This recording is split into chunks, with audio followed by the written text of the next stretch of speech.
That's right, everybody. Thank you for listening into the podcast. This is your boy, Big Boy. This podcast is brought to you and sponsored by Terra Jersey Enterprise. Terra Jersey Enterprise will hook you up with some custom shirts. Also, Terra Jersey Photography, capturing your moments of today to make them last for a lifetime. But like I said, this podcast is brought to you by Terra Jersey Enterprise.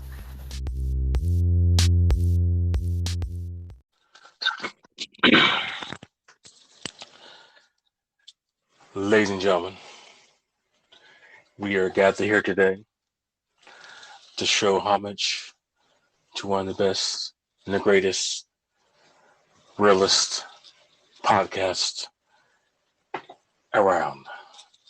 And it's time for everybody to please stand and get your hands ready for the Big Boy Live podcast featuring Professor X.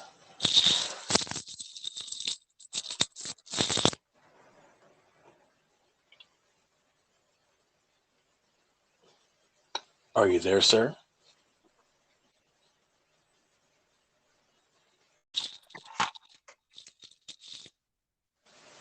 Hello, sir. How are you? Oh, hey, man. There you are. I heard the whole intro, but I didn't. I started to talk and I could hear you, but I couldn't hear myself. Well, what I was going to say was, ladies and gentlemen, we are gathered here today to witness and listen to one of the realest, the greatest podcast around. So I'd like for everybody to please stand up, turn your head to the side, turn your other head to the side, and put your hands together for Keeping It Real with Big Boy Live featuring Professor X. Well, now that's a hell of an intro. You know, sometimes you gotta shake things up. That's what the pork chop said.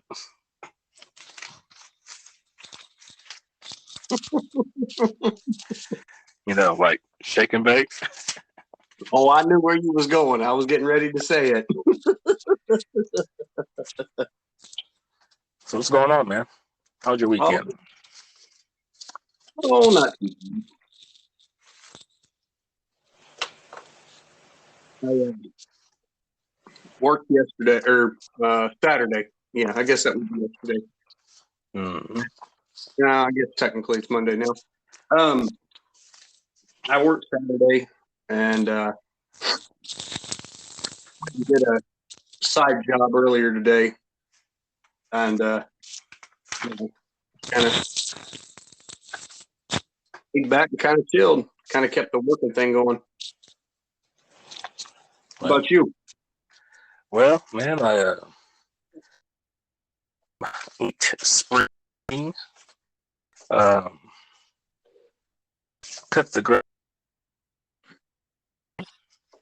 I'm not gonna cut like, my yard is like a swamp yard, so I only cut what to cut.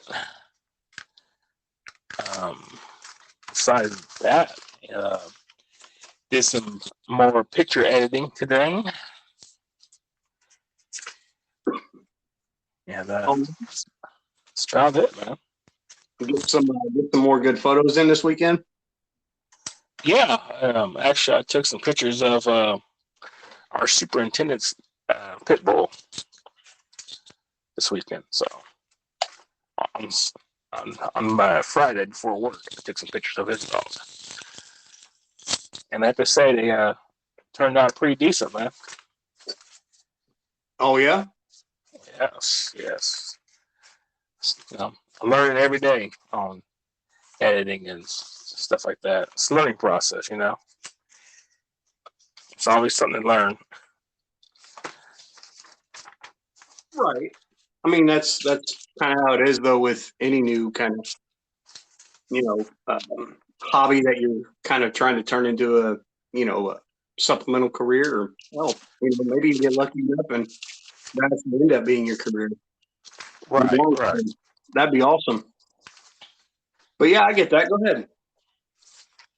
But other than that, though, I mean, it was basically about it, man. I did. You might get a kick out of this one. I made some smoked chicken over the weekend on Saturday too. Oh, did you? Oh yeah. And I took some chicken thighs and I marinated them in seasoned salt, garlic, Italian pepper, which Worcestershire sauce. Doused it in red wine and put a hot spice mix on it. And I smoked it on hickory, apple, cherry, plum wood for 7 hours. Really? Yes. And that sounds delicious. It turned out pretty good, man. It turned out real good. Look at you over there, little chef extraordinaire. Well, I wouldn't say called a chef extraordinaire. I mean, I'm just trying to learn something. Just trying to do something. But hey, it's all a process, man. It was really good. I mean, I have to bring you some in. See what you think. I mean, if you consider me a friend at all, you're absolutely gonna treat me to that, brother. That just sounds amazing. You know me, I'm always trying to do something different. I never used red wine on the chicken before, so it's a little different experience there. So I figured I'd try that out for the first time. So, and it turned out pretty good though. I mean, it wasn't like I thought it'd be more spicier because it's a mix I got. It has like red pepper, jalapenos, habaneros, ghost pepper, everything like grounded up in it. And I put it on there, but apparently it wasn't enough.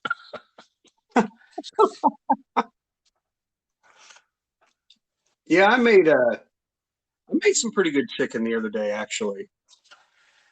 So you ever been to a Japanese like hibachi type restaurant? Yeah.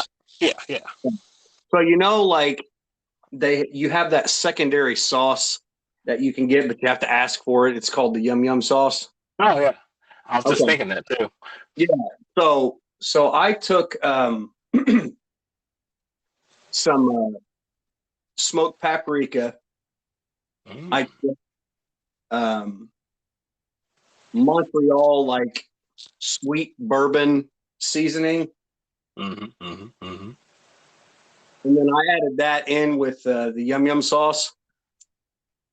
And I grilled the chicken after it had marinated for about 12 hours. Ooh. Yeah, dude, it was amazing. Very, very, very tender. Very tender. And it had that smoke to it.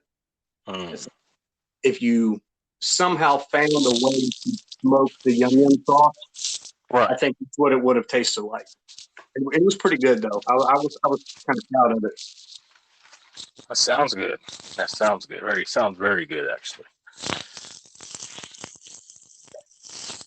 Sounds very, very inviting.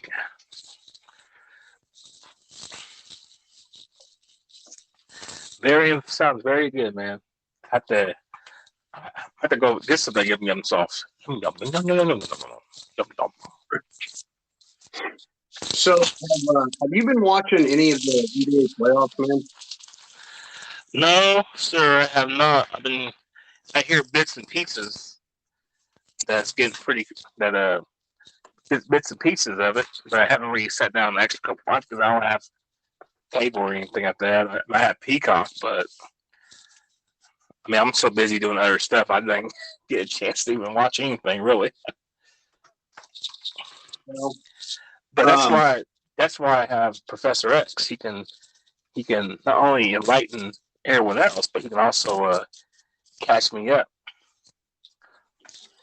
so we're down to the Eastern and Western Conference Finals now in the NBA.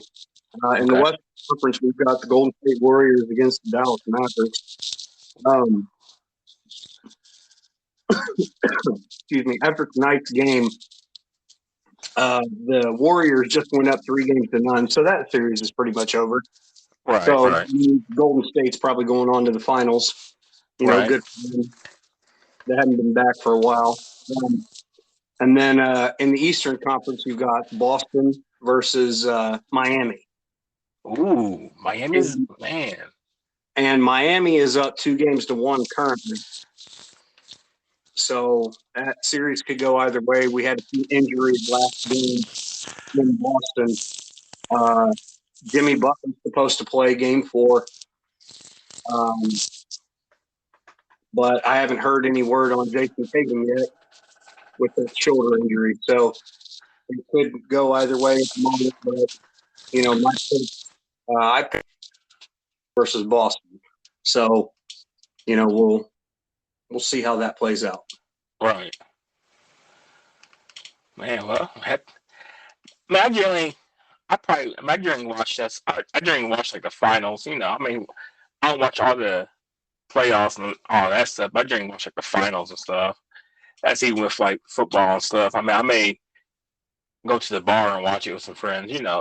But as far as sitting at home, it's just I don't know, man. It's hard for me sometimes. I don't know why it's just hard for me. So, but I try. I mean, I get that.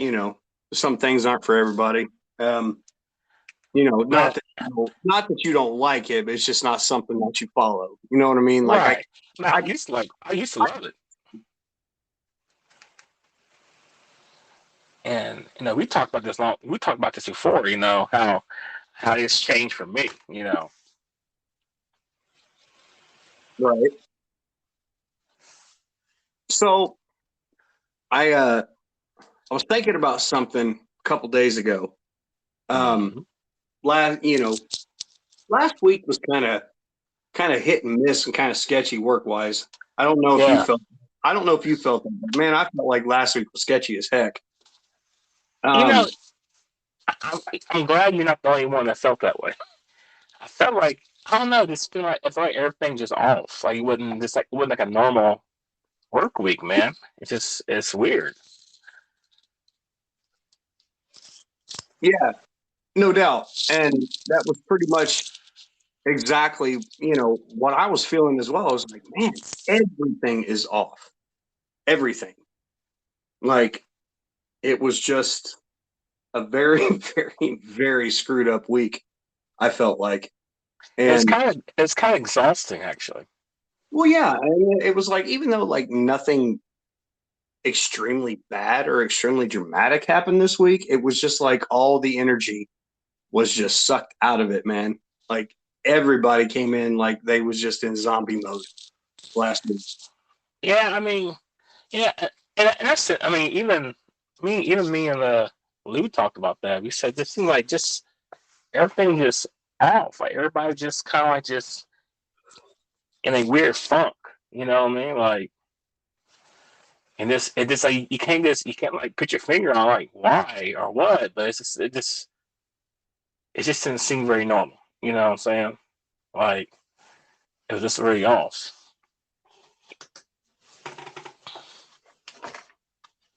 Yeah, It's crazy. It's crazy. yeah, exactly.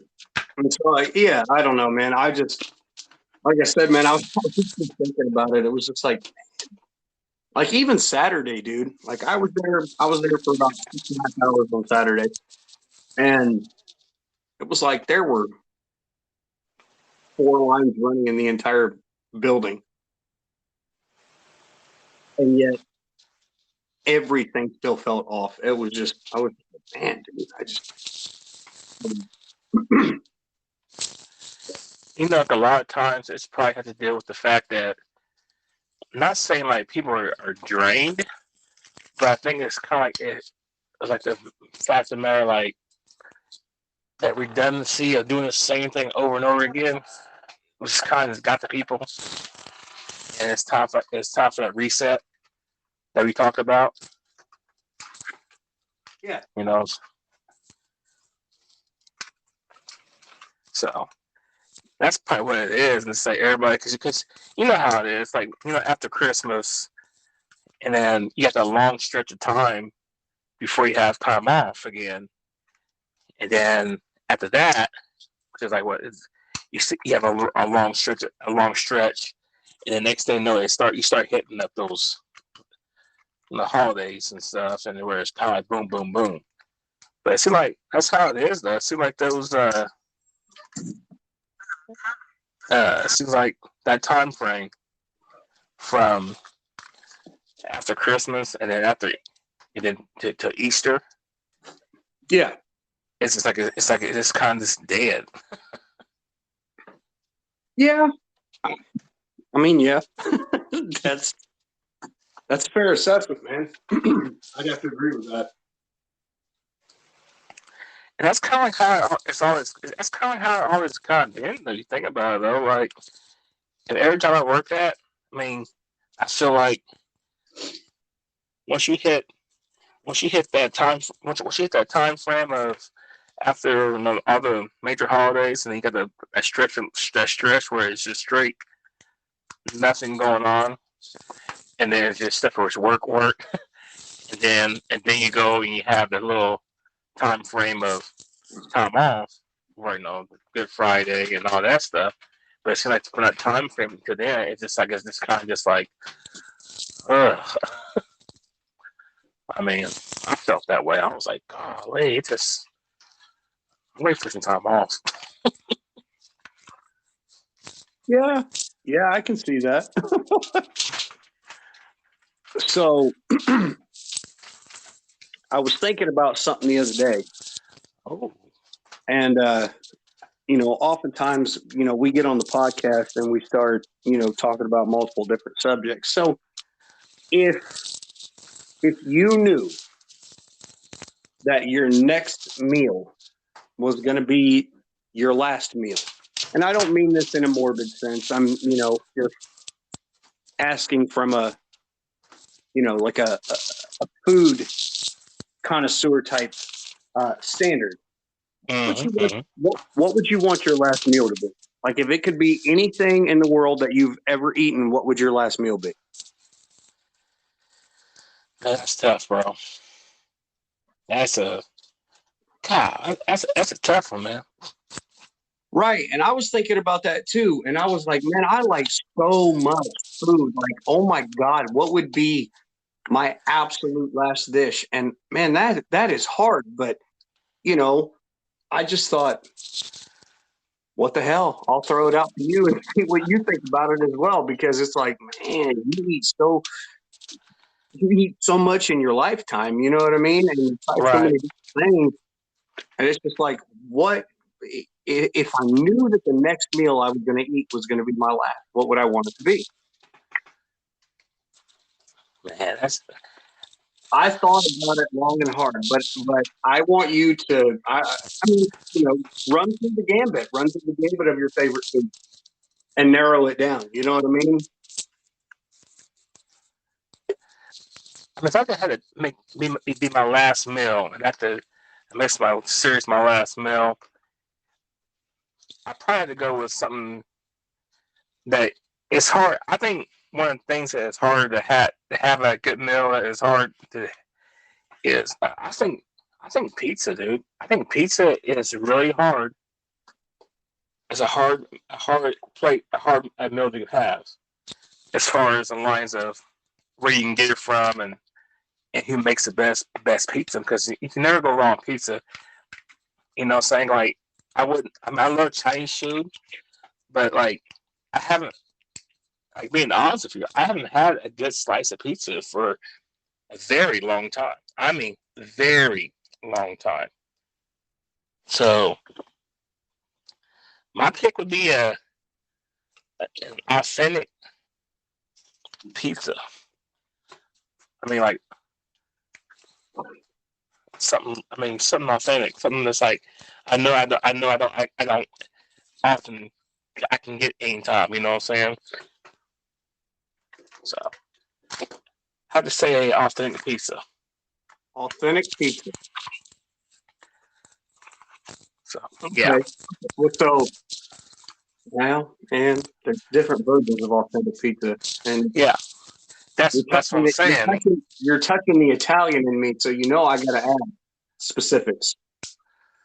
So when you're talking about authentic, are you talking about, you know, baked in an oven? Are you talking about a wood fire crust? I You never know, had. I never had a wood fire crust pizza before, dude. oh my God, are you serious? Yeah, that's what I'm saying. I never had. It's always been in the oven, like your normal place play. That I've never had wood fire pizza before. Okay. I So, mean, I want like a pizza to have like the sauce be tangy, like fresh vegetables. I mean, just something like that. You know, something that because around here, I mean, all you got is really you know Domino's or Papa John's, or you may have the little small places here and there, but it's not like say you go to Chicago or get some of those thick crust Giordano's or whatever. I never had that piece before. So well, I mean, man, I've had a lot of good pizza in my life, man. A lot of really, really, really good pizza in my life, actually. mm-hmm. And Um, the best pizza I ever had was like 10+ years ago. I went to New York. I mean, a pie. Let me get that correct. so you went to New York and you had a slice of pie. Yes, I did have a slice of pie. Is that what you're saying? I'm saying that loud and clear. A slice of a pie. So you was in New York, and you know that your boy does a New York accent. So where did you get the slice of pie from? It was this place downtown Manhattan, and it was very good. I mean, it's very tasty, man. It was big. It was juicy. I, I came into play because it was like 10+ years ago, and also I had first time too, Mr. Softy soft serve ice cream. So you don't remember where you got the pie from? No, I don't. It was a long time. You what's the matter, you? You don't know where you got the pie from? Yeah. You don't understand? You're sleeping suspicious. Had to had to go look at some pictures so I could probably determine from where the area is by looking at pictures. I had to get back with you. All of a sudden, a scary New York Italian came out, and you were like, "Don't worry, sir. I'll figure out where the restaurant was. Please don't kill me. Please don't give me those cement shoes." Please, Vito. Please, Vito. No.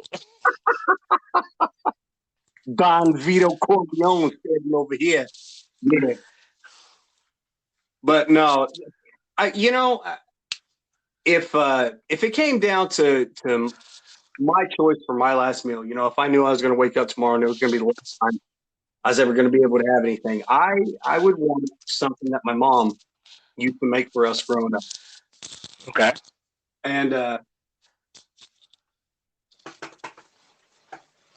my mom used to make this dish. It was a baked steak, her homemade mashed potatoes. He would get that boxed rice-a-roni, white cheddar, shells and cheese. Mm-hmm. But she would use those boxes, but she would add her own little different ingredients to it to make it better. And I don't remember the name of the breadsticks. It's a Pillsbury crescent roll breadstick. They're like bread twists. Mm-hmm. I don't know if you know what I'm talking about, but if it was my last meal, that is what I would want. My You mom know, bakes mashed potatoes. Oh my God, dude, I'm telling you, you want to talk about pulling up to a fat kid on a buffet and being happy that you have two forks.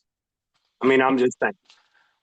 you know what's so funny about that though? And you said, you know how, no, it's so funny you say that though, because like, believe it or not, if you are a person that likes food and likes to mix things up, don't we always do that though? Don't we always get something? We always doctor it up with something else. Like it's like it's ridiculous. Like we don't, you can never keep anything the same. Like you just got to doctor it up. Like one time, like I made some. We made had some of these Italian herb something potatoes, little the little red potatoes, Yeah. and we had that, and we went and I made that, and it was all right. My buddy and I was like, man, it's just missing something. So I was like, got you. So I poured some olive oil in there. I put some more garlic in there. I poured some little bit of bush light in there. A little bit of bush light. Put a little bit of just a little bit of butter on there, and I put a little bit of hot sauce. And I put it back in the microwave and cooked it just like that. And it's kept, and I kept on pouring the stuff on top of it, bro. Complete difference. A complete difference. Yeah. Change the entire dynamic of the whole recipe and everything, right? Right, exactly. It's just, and it's almost kind of like how life is. Like we always, you get your basis of life, but you're tweaking something here and there to make it better. At least try to make it better. Now sometimes you can tweak it too much where it can often be a total failure, and it's like, oh, okay, I won't do that again. But you know, like like old Forrest Gump said, life's like a box of chocolates. You never know what you're gonna get. It's kind of true though, man. I mean, life is like cooking something. You can do too much or you can not do enough, and then and whatever you do, it will always alter the outcome of what you're doing. Right. Exactly. But I think that's one of the things that I love the most and enjoy the most about food in general. It's one of the original loves that I developed for it at a young age. Mm-hmm. Yeah, there are certain recipes that you're taught. There are certain things and certain ways that you're taught to cook something. But when you get to that point where you can branch out on your own with it, you can start to develop your own personality with it. You can start to put your own, for lack of a better term, love into your cooking. Mm-hmm. It takes that experience to a whole new level. And I would imagine, a moment like that across any career or anything that you love that you put time and energy into, you have moments like that where you experience something like that, where you get to put parts of yourself into it because you love it. Like you with your photography, you know what I mean? Like you get to put to it because you love doing it so much. Right. So why don't you actually tell us a little bit of your backstory with photography? Because I've heard it a couple of times, but for people who don't know how you fell in love with it originally, this is a good time to let people know why they need to choose Terra Jersey Photography. Well, I always did like taking pictures and everything, but really the love for photography really kind of branched out with my uncle and then my grandfather on my dad's side.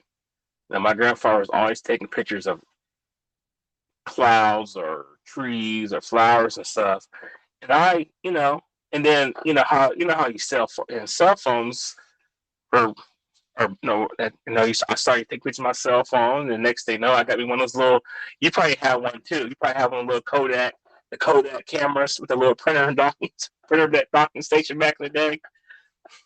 So, and I had one of those, and then it just kind of just went from there. I mean, it started as being this just taking pictures of stuff, of clouds, of trees, of just that. This and then my first moment, dude, my first moment where I actually did it for somebody was I did a wedding, like a little Mhm. backyard. I did a little backyard wedding a long time ago. It was for a couple they used to work at NAL, and I did their wedding for them. And I had a good time. And I took some pictures, and then when I got done the pictures, like I gave them the jump drive. But when I looked at them and stuff, they looked at it and said, "These are really good."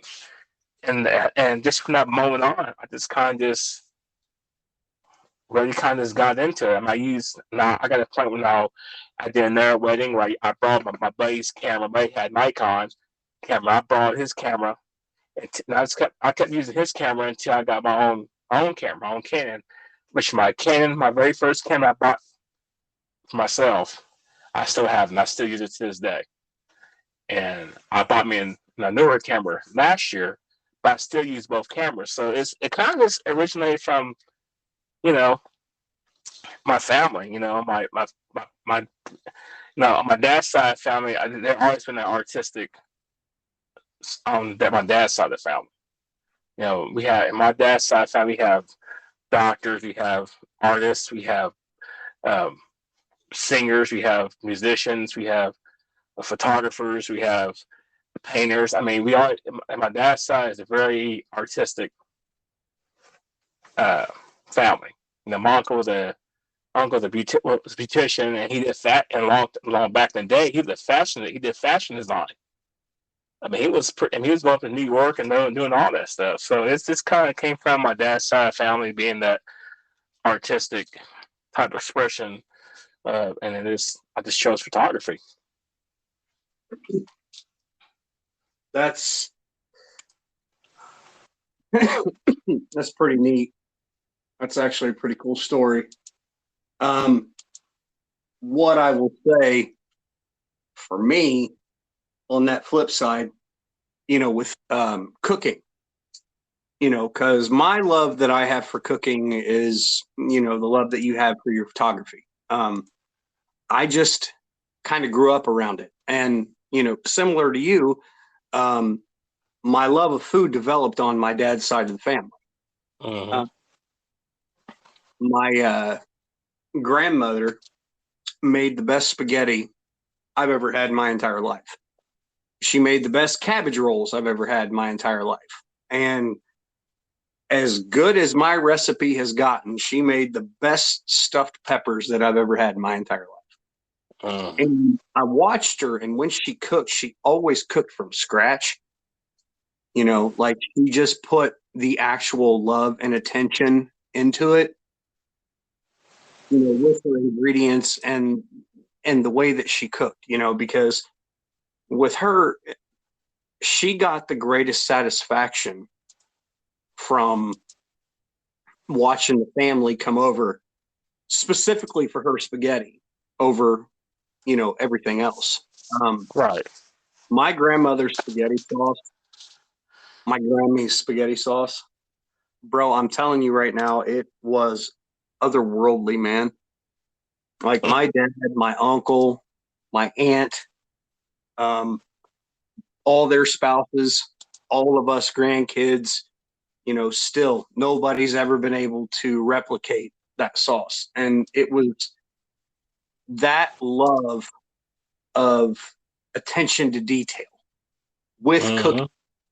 with the cooking that made everything, worthwhile. And it's what got me to fall in love with food to begin with.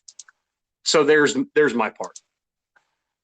That's the thing about it, though, man. It's like I've noticed that, like, a lot of times when you do have family members that do cook and stuff, even like it's how old school families that when they cook, it's you barely ever know what the recipe is. It's literally or they'll never tell you. You know what I'm saying? But you always know they'll always make it right every single time, and the measurement system is different. A little bit of this, a little bit of that, a dash of that. Some, you know what I'm saying?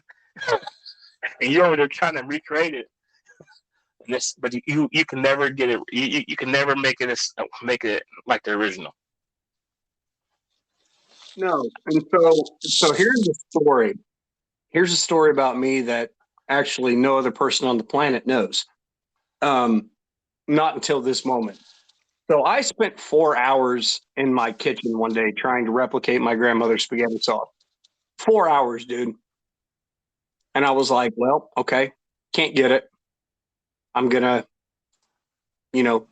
take a break from it and everything else. And, we'll come back at it later. The next day, I spent 5 hours. Couldn't get it. The day after that, I spent 7 hours. Couldn't get it. And then I went, you know what? I don't think I'm supposed to get it. So sometimes you're not supposed to get that stuff. Yeah, you bow down to the people that come before you. You know what I mean? Mm-hmm. Like you pay homage in that sense. People say that when we lose loved ones, their memory lives on through us. And thinking about things like that and realizing that that's where you come from. I think it's kind of a really awesome thing. Oh yeah, exactly. I mean, that's the thing about it, though, man. It's like when you get to that point, you know exactly where. You see that, and you're like, "Yep, that's where I came from." You know what I'm saying? It's like that's my heritage, and sometimes, man, that's how it is. You just gotta just roll with the punches and just do it, and just leave it alone. Because sometimes it's not meant for you. It's not meant for you to try to recreate something. Like it's there for you to hold those memories. You know what I'm saying? And then tell your kids, and the kids can tell their kids, like, my great grandmother, she made this awesome spaghetti, and I tell you, my dad, he tried to make it himself, but he failed. But it's just awesome that you eventually you'll get it again. I mean, so that's things about memories, man. They always be there. Yeah. That's pretty much exactly how it works, man. We do the best we can with what we're given, and we find ways to improve upon it. We find ways to improve upon the situation, the dish, the picture that we took. We find ways to make things that we love better. Right. And I just kind of thought that was kind of a really, really awesome topic to try to talk about tonight. So. Yeah, I mean, it's just, sometimes you gotta take it back. You know how they say sometimes you gotta take it back to the basics. Yeah, you gotta take it back to the basics. And I think, honestly, when people say take it back old school, I think that's exactly what people don't understand that they mean. Take it back to the basics. Take it back to the beginning. Take it back to when it was simple. Make whatever situation you're in or you're going through simple again. Right. That's what people forget, man. Yeah, of course. They try to make things too difficult. I mean, that's the thing. We try to make things too. We try to change things so much, it gets to a point, dude, where it's like you're just doing too much. Like, I think you know, saying people say, "Man, you're just doing too much, bro. Calm down." It's just doing too much, and that's true. You can't do way too much. You can overdo it. You can overthink it. You can sometimes it doesn't require 10 steps. Sometimes it requires 3 steps. It's like racing sometimes, a lot of people have these faster vehicles, faster track cars. What do they use? They use a power glide. A power glide is basically it just basically uh, 4 gears: a neutral, a high, and a low, and reverse. That's basically it. It's simple. So that's what it is, man. Basically, what? It's keep it simple. Oh, there you are. Okay, you cut out there for a minute, man. Thought I lost you. I'm here. But yeah, man, that's like I said, just keep it simple. Sometimes that's the best thing to do is keep it simple, stupid. Or that's a, Oh, the old KISS method. The old KISS method. Keep it simple, stupid. Yeah, yeah. And isn't it ironic? Out of everything,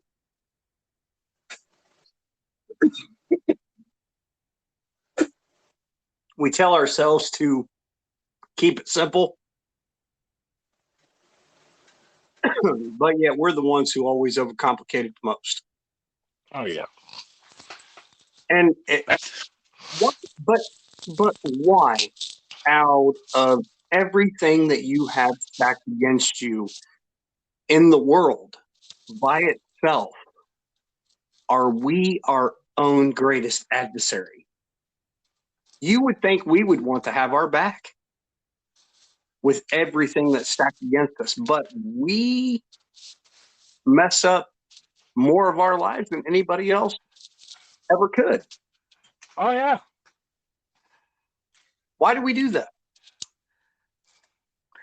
Because we don't keep it simple. I mean, and a lot of times we say we mess our own life. It may not be us, like physically messing up our life per se, but a lot of times too, it's just the fact that we are allowing other people to have the opportunity to mess our lives up because we allow it to happen.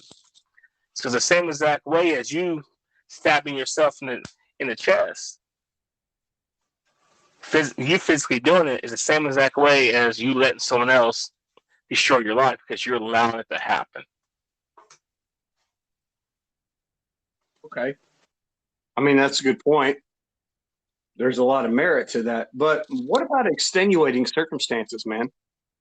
What about things outside of your life that you can't control? What about things that, as we all know, life don't hit you with just one thing; it hits you with 3 to 4 all at once. Yeah, and sometimes that is hard to control. That's hard. Something that's hard to cope with. And some people can take it, step by step and try to get out of situations. Some people they can't. They can't. It's just too much for them. I mean, I've been through that. I feel like I had so much stuff coming at me, and I couldn't handle it at that point. But a lot of times too, sometimes you just need to slow down. Just slow down and just really just all right, slow down. Let me try to separate this.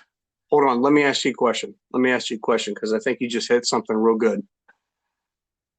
Do you think that when we get to that point that you were just talking about, the low and everything else, that's when we begin to compromise and just accept whatever life throws at us? Do you think at that point what you just described is when we stop rising to whatever expectations that we have for ourselves or anything else? Is that when we roll over and we give up the fight? Depending on who you are, sometimes that's what happens. You get tired of fighting. You get tired of trying to do this and trying to do that. And you're like, you know what? I give up. Life, come at me, bro. I'm tired of fighting. And that happens every day. We all go through that. I mean, it's not just something that certain people go through. That there's been times where we just gave up because it's just too much for us to handle. Too much for us to mentally think that we can't handle it. And sometimes you just give up. And it's sad, but sometimes it's human nature, and we don't have that um, gazelle intensity where where we're forced to survive. You know what I'm saying? A like a wild a gazelle lives his whole life running, because if it doesn't run, it's gonna get ate by a lion or a hyena or something. But not once did the gazelle just say, "You know what? I'm done. I'm tired of running. I'm just gonna let the lion eat me." Now they're gonna keep on running until the lion gets them, or they can get a day, because every day's a fight. Every day you gotta keep running. That's what we gotta think about. You gotta keep running. Yeah, yeah. I mean, I agree with that. Um, but at some point, if we're ever going to help anybody else, we gotta be able to allow others to help us. Well, True.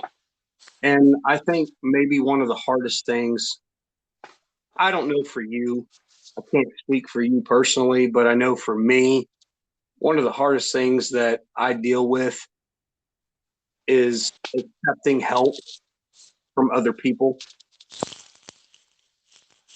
even though it's oftentimes what I need the most. Right. What do you what do you think? What do you feel whenever it comes to situations like that? Do you think it's okay to accept help? Do you think it's okay to ask for help? Or do you think that you should try to do everything you can for yourself first and then reach out? Here's the thing about it though. You remember a long time I told you, because the same exact subject. We I think what it is that our pride gets in the way of asking for help, even though, and we, as for some people, not only is that pride gets in the way, that we're afraid that if we do ask for help, we're gonna get to a point where we don't know how to say no to the help. You know what I'm saying? My mom told me, if you need help, son, just let me know. But I still don't always ask my parents for help, because it's like I got myself into it. I need to figure out how to get myself out. But at the end of the day, it gets down to it. Like, all right, hey mom, dad, I need help. I'm sorry, I tried. Or hey Jake, man, I tried my hardest to try to make this Alfredo right. I need your help, bro. You know what I'm saying? So Exactly. I think it gets to a Exactly. point. I think it gets to a point where we're scared to ask for help because we feel like we feel less of a person. And I think that a lot of times that is harder on men sometimes too, because society is. I mean, well, not on this. It's different now, but back in the day, a man was we're supposed to be built to have a lot of stuff on our shoulders and handle it all, and it's not. And a lot of times, it's hard for us to ask for help. But see, that right there was exactly what I was getting at. And you said it. And I didn't even have to dive any deeper into the subject. You know what I mean? Because, yeah, help from family and everything like that is one thing. Like when you get to a certain age, there are just certain things that you don't expect help from, as far as family goes. You know what I mean? Mm-hmm. But you brought up, hey, you brought up me. You said, hey, I can't get this Alfredo right. I know you may have a little bit more experience in this area. Can you help me out? But it could be something that simple, but it could also translate into something along the lines of, hey, bro, I just really tired. I'm short until payday. Can you give me $50? Asking for help we oftentimes take that and we assign it to weakness. Right. When really understanding and realizing that you can't not do everything by yourself all the time, that you do need help, is one of the strengths you will ever find within yourself. Right. And we dismiss that completely. Yeah, because we're too busy. Because a lot of times we're too busy thinking that if you ask for help, you're a weaker person or you're being weak. No, it's not that. It's just you get to a rough patch in life, and you got somebody that you know you can trust that's not going to judge you, that you know that will help you. You know, I think a lot of times is that we're afraid that that the person we ask for help is going to judge us or rub in our face in the future. Man, you know, one time I could help you out, bro. I ain't asking you for help no more. Yeah, you remember the one time I had your back and you said you would do this and you did do that, but I expected more and I'm mad at you because you didn't do more. Yeah, I know exactly what you're talking about. So a lot of times that's the reason why we don't ask for help because of situations like that. Because you're afraid we're going to get torn, afraid we're going to get scorned on it in the future. May not right now, but we're afraid we're going to get scorned on in the future because people don't have that people don't have that what's what I'm looking for.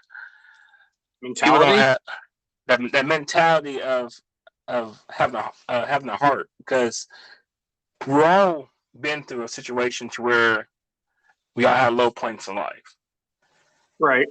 And we all have, a lot of times we seem to forget about those low points. And we don't put ourselves in that person's shoes. Even though maybe 3 months ago we was in the same situation. And we forget about those situations. And that's why we lose who we are sometimes, because we forget about where we came from. But I thought about that long and hard. Why? Why don't we do what you just said? Why don't we put ourselves in somebody else's shoes? Because we're selfish. Exactly.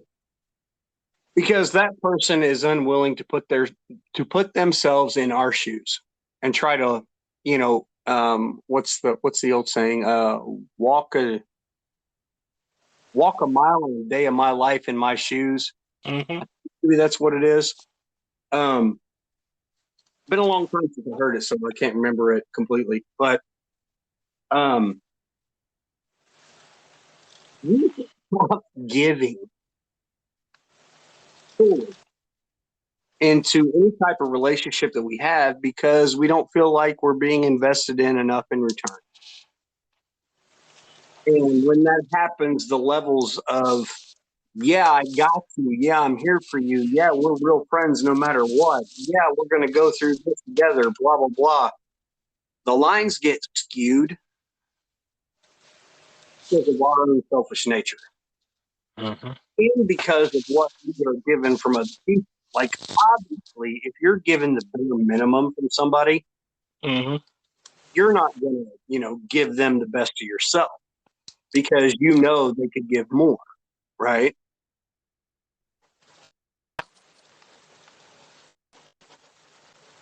But oftentimes we won't put ourselves in somebody else's shoes, or the people that say they are there and will put themselves in our shoes, they don't show up. Right. You know what I mean? So when you're faced, so my question to you is this: when you're faced with a situation like that, right? What is the best thus far that you've discovered to handle a situation like that? Be careful who you invest be careful who you invest in.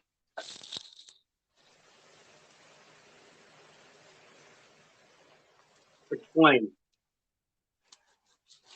I had to learn that. You know me I'm a giver, dude. I'm a giver. I'm a type person that would do whatever I can to help someone out or help or do what I can. And I've been burned so many times by people that I thought cared about me or thought I cared about, and all they did was just use me. So you have to sit back and and be like, all right, you gotta stop investing your either your finances or stop investing your heart in certain people when you know and you can see the signs. They're not gonna do it for you.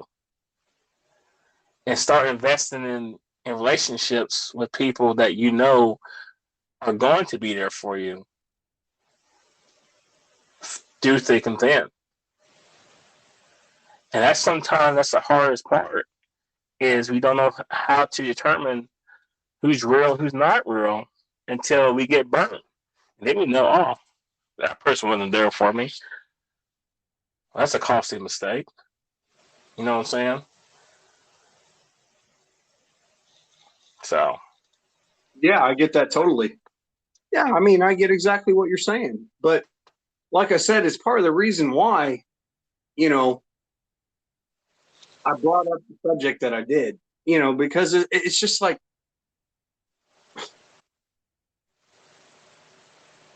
we say that we're there. We say we're going to do so much for people.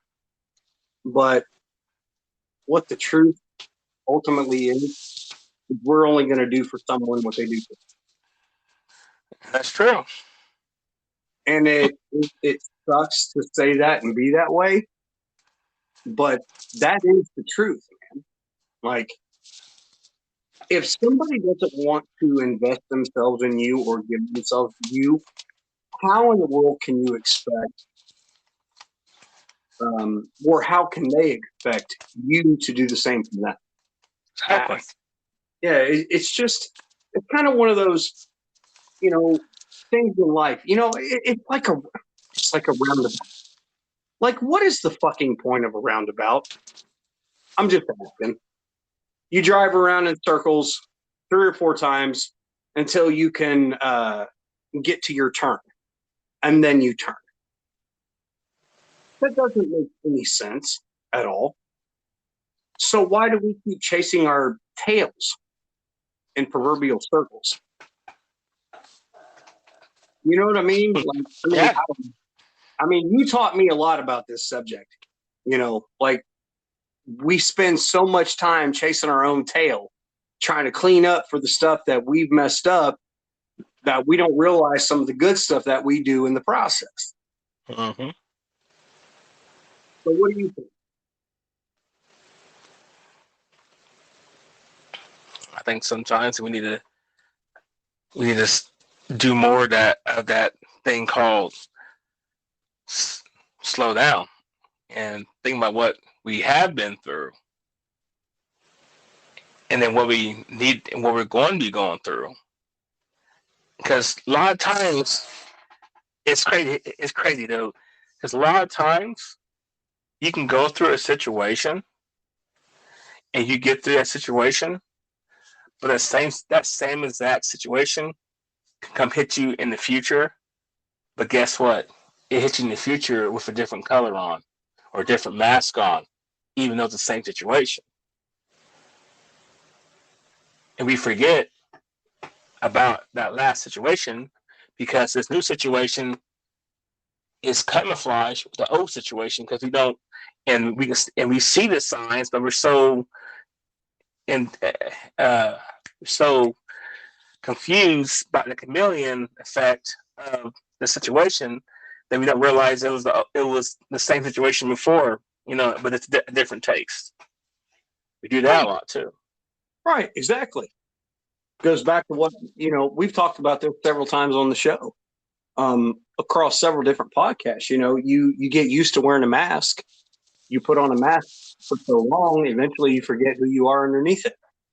You know, I know that's plagiarism for the mask, but it's a really good quote that, you know, I've always kind of lived my life by. Because it's true. Like, look at yourself today. All right.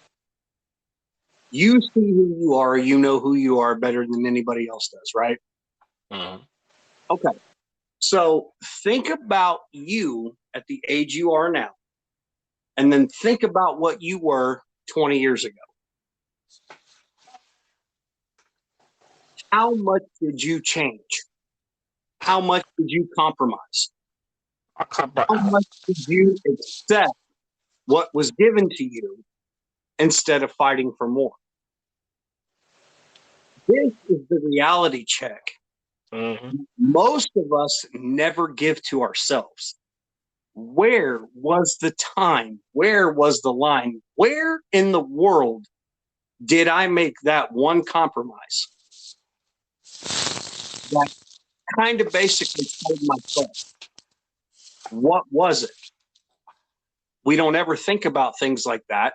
We don't ever acknowledge things like that. We don't want to pay homage or give credit to things like that because they come across in such a negative sense all the time.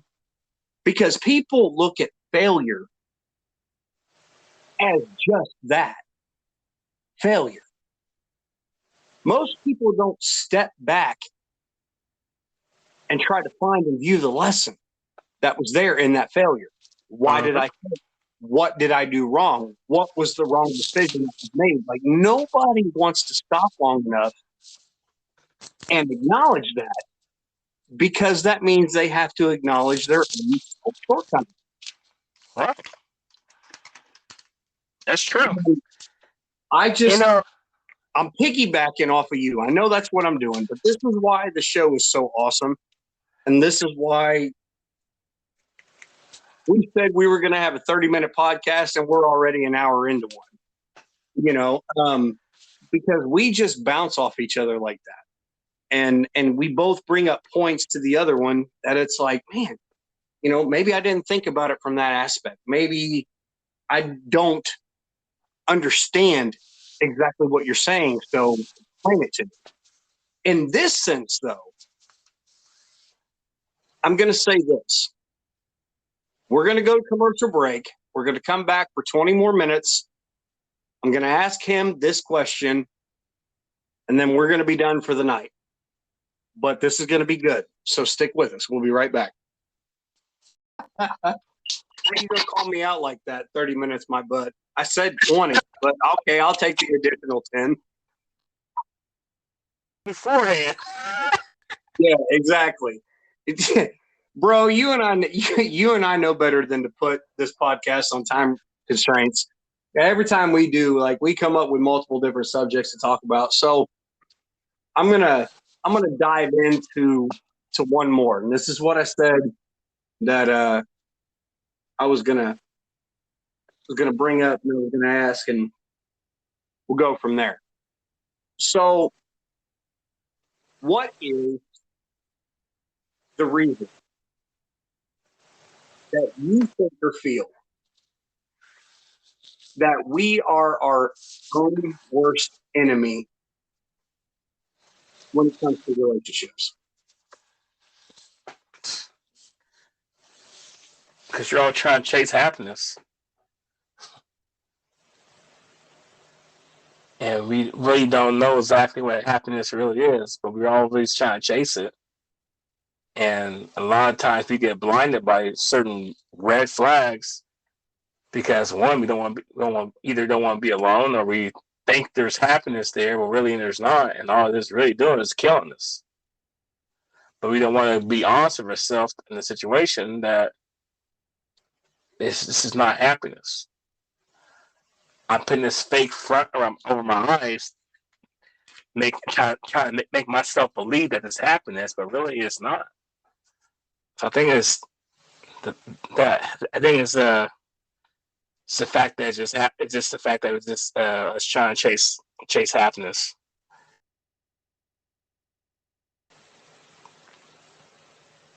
Okay. So why do we chase happiness? Why is it the only reason that we're ever validated is based off the relationship that we're in? Because we haven't learned how to make our own selves happy. We don't know how to fulfill our own self-worth. We don't value our own self-worth, And we always gotta feel like we need someone else to value our self-worth.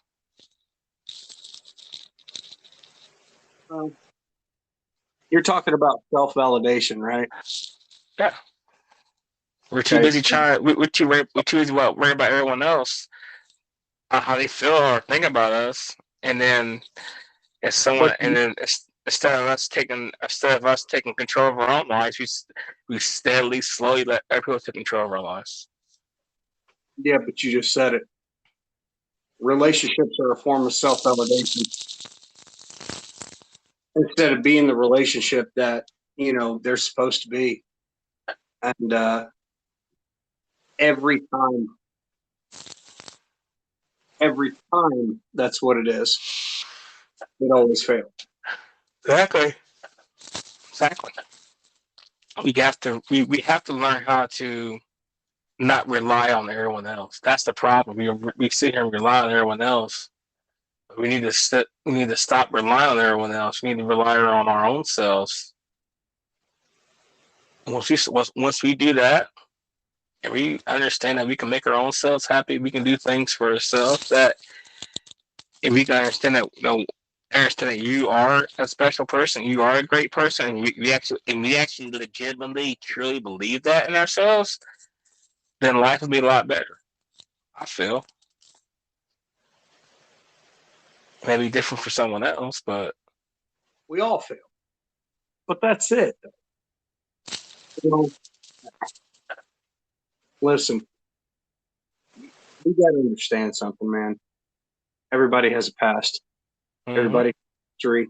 Everybody has damage. Everybody has a situation that they came from that wasn't the most ideal. If you actually want a relationship with somebody, you have to be willing to put your trust in them and move past being scared. Right. Move past everything that's happened to you before and accept that person for exactly who they are. Don't try to change them. Just love them for exactly who they are. Right.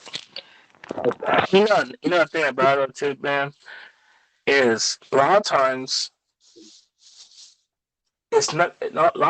having another person can help you realize things about stuff that's going on in your own life, and it allows you to open your eyes and fix the problem. You know what I'm saying? For example, a friend of mine, my ex, we're trying to work things out, I guess. Taking it slow, I guess.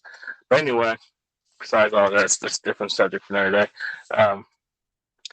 But she's helping me. We're cleaning the house up because the kids are coming and stuff. And she knows that in my vacuum, the brushes weren't spinning. I never noticed it.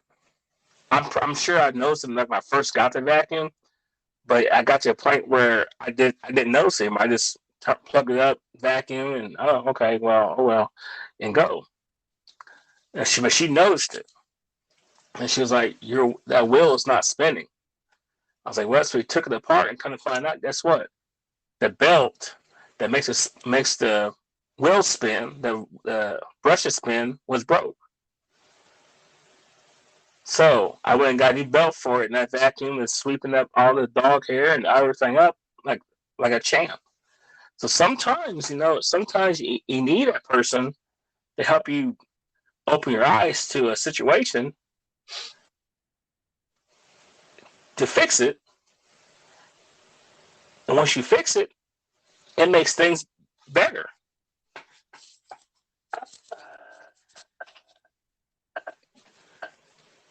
I mean, yeah, that makes sense. But I don't know, man. I just think we're our own worst enemy. We are. I just think that we overcomplicate things on purpose, just to give ourselves another challenge. It's like there is the simple and easy way to go about it, and we're like, what's the fun in that? Mm-hmm. Let's take the hardest freaking road that we absolutely can. Let's be the most stubborn and hard-headed about whatever situation that's going on that we possibly can be, and then, and only then, will we accept what's given to us, just so we have something to complain about. Right. Yeah, I get that, man. Yeah. I mean, it's just, yeah, it's true. I mean, it's just how, I mean, it's not, it's no, and there's truth to that. You rather, you can swim, you can jump across a creek, but you rather jump, but you rather but you rather swim across a crocodile infested river. Well, all you gotta do is jump over the creek to get to the same spot, but you rather jump in that crocodile infested river because oh, that's just too simple, or we don't realize that other route A is simple and what we need to do, and we're so used to route B in life that we can't that we're so blinded by taking route B in life so many times that we forget there's a route A.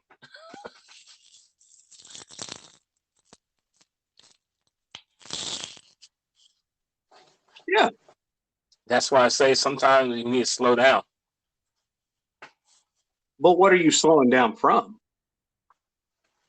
Sometimes you gotta slow down and realize that you don't need to make everything so difficult. Slow down to someone else if anything different from someone else. You know what I'm saying? So, like I said, we do overcomplicate stuff. Sometimes we just need to slow down so we don't overcomplicate stuff. But also, too, we got to know how to not try to overcomplicate stuff because that's what we always did in life. It's weird. It's a weird way to say that. But it's one of the reasons why I wanted to bring it up. And, with that being said, um, gonna I'm gonna stay a little early to my work. Oh, shoot. I'm gonna take us into the closing thoughts of the evening. So I'm gonna start it off with two questions. Okay. My closing thoughts are two questions to you. You answer them, and then we are done for the evening, my friend. What is it that you value most? And what is the one line that you won't cross?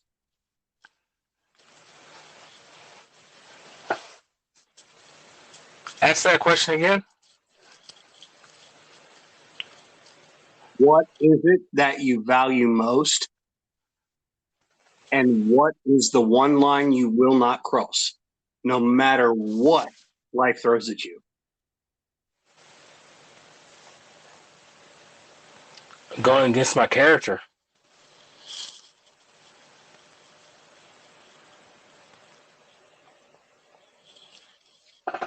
Going against what I know is right and wrong.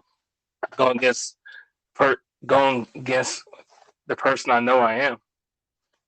I'm not going to go out there and steal from people. I'm not going to go out there or kill somebody because that's not who I am. That's a line I won't cross. Mm-hmm.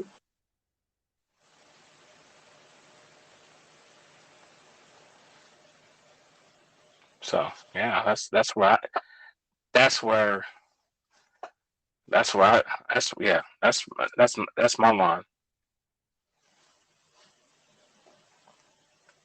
What about you? Um, my line is based off of three things. um, made every mistake that you can possibly make, and then some.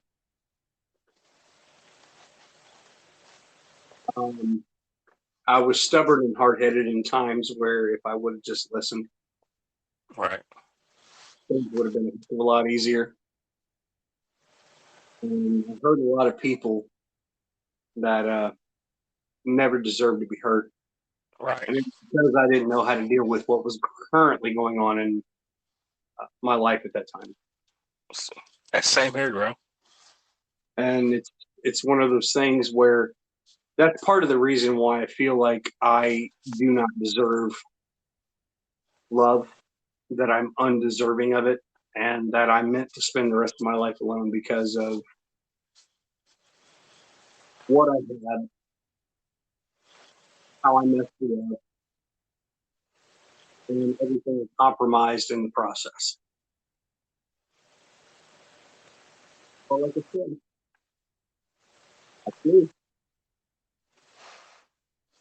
I feel you, bro. I felt that way too, where I felt like I didn't deserve love. I felt that. I mean, I felt that same exact way too, man. So I mean, it sucks. It really does, man. But at the end of the day, you gotta get over that because everyone deserves to be happy. Everybody deserves to be loved. And sometimes the biggest hurdle is realizing that. Well, maybe you're right. But we will see. All right, my friend. Great podcast. Good talking to you tonight. Oh yeah, it was real, brother. It was real good. I mean, I don't know what it is, man. So like every now and then we touching these subjects, man, on life, and we just like I said, we just bounce right off each other because it's just like we all have some experience in these subjects because everyone. I mean, someone told me. Alex told me, he's like, everyone has their own story. Everyone has a story. Sometimes you gotta take the time to learn that person's story. Yeah, I agree. 100%. 100% agree with that. I just knew. I just knew when we were texting earlier that tonight was going to be different. So, quick shout out, by the way, Terra Jersey Photography. Hit us up online. Visit the website, terrajerseyphotography.com. Right? It's on Facebook. Well, you can Google it, Terra Jersey Photography. It takes you to the Google page, and also on Facebook it's called the Photo Pedal. That's the page, but it's Terra Jersey Photography. You type it in on the Facebook search page. It's on Instagram. And like I say, if you just Google Terra Jersey Photography, it'll come up too. Web page is coming soon. Actual web pages. But shout out to them. They're our sponsors. They're the ones that keep the podcast coming to you guys. So we appreciate everything, and we thank you guys for tuning in tonight.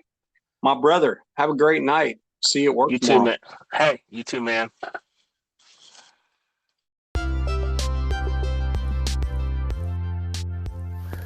That's right, everybody. Thank you for listening into the podcast. This is your boy, Big Boy.